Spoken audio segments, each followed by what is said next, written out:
Menteri Pertanian Syahrul Yassin Limpo diperiksa KPK dan Syahrul diklarifikasi soal penyelidikan dugaan korupsi di Kementerian Pertanian.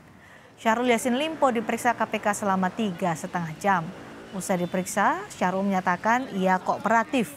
Soal perkara dugaan korupsi di kementeriannya, Syahrul meminta ditanyakan ke KPK saja. Menteri dari Partai Nasdem ini juga menegaskan ia siap diperiksa lagi jika diperlukan. Saya sudah jawab. Pak, siapa jadi tersangka 4 juta, Pak? Kali 92 kan berarti 20-an miliar. Ada puluhan miliar. Tanya KPK, saya sudah hadir hari. Bapak siap jadi tersangka nggak, Pak? Ketika ditangkap Kemungkinan berlanjutan lagi, Pak. Pemeriksaan ketiga, Pak. Apakah kemungkinan dibantu lagi, Pak? Tentu saja bisa. siap, Pak. Bapak ini murni kasus hukum atau gimana, Pak? Atau politis, Pak? Oke. Bapak ada dua. Pak, sebentar, Pak. Oke, terima kasih ya. Dalam penyelidikan dugaan korupsi di Kementerian Pertanian, KPK telah memeriksa beberapa pejabat dan ASN di lingkungan Kementerian Pertanian, termasuk Sekjen Kementan Kasdi Subagiono dan Direktur Alat dan Mesin Pertanian Muhammad Hatta.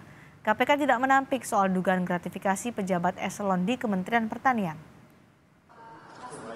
Ya, beberapa pejabat di Kementerian ASN, Kementerian Pertanian dan termasuk juga ASN, gitu ya, di lingkup Kementerian ASN. Nanti pastinya secara lengkapnya ketika selesai dalam proses analisis penyelidikan pasti kami akan sampaikan. Ya.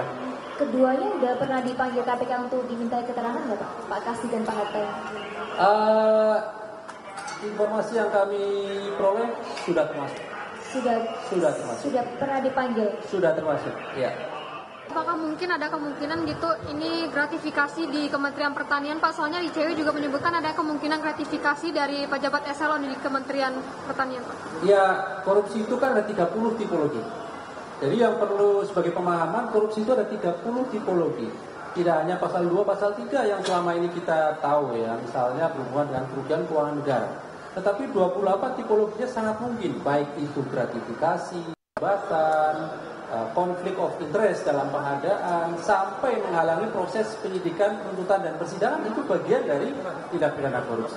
Nah, nanti dalam proses analisisnya pasti marahnya ke sana. Apakah ditemukan peristiwa pidana korupsi dengan 30 atau tidak? Kalau kemudian ada, pasti kami kemudian cari jawaban secara hukum. Siapa yang dapat ditetapkan sebagai tersangka dalam kasus yang sedang kami lakukan proses penyelidikan ini.